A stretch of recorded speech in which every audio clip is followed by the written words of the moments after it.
Sí, pero necesito algo largo, es de las micas y de las cabas. Cuidado, papi.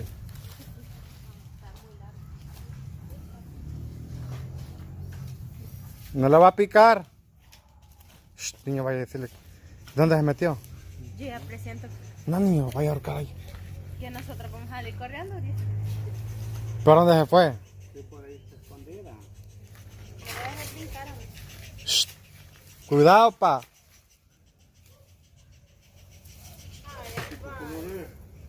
Es como amarilla. Ah, pues se come.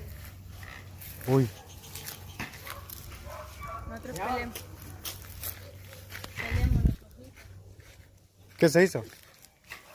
Con cuidado. ¿Ya la pegaste?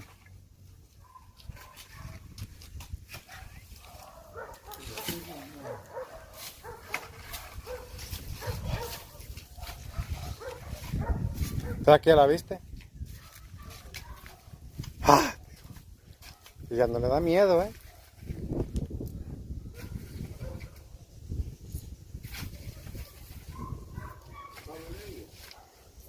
Está grande. No le da miedo a él. Niños, ¿lo va a picar? Porque allá adentro está. Pobre Hati.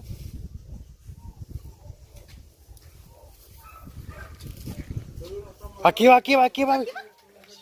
Ay, niño. Picala, ven, ven. Allá va, allá va, allá va, ven.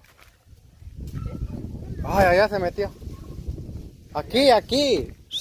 Mi papi la anda buscando. Aquí, ve. Aquí. Sí, se metió. Sí, ahí es donde se monta rascando.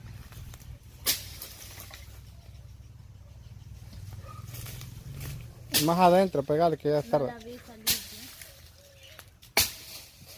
Ah, pero son bravas a las colgadas. ¿De cuáles son?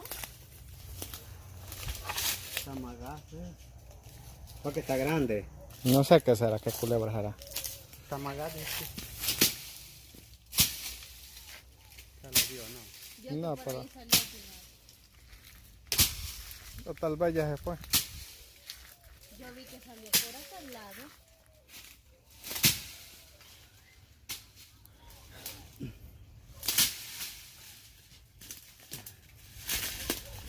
Pasó hasta allá, ¿la viste? Sí, hijo.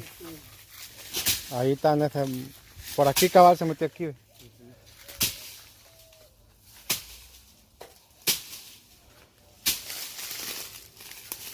Cabal aquí en este espalda aquí se mete.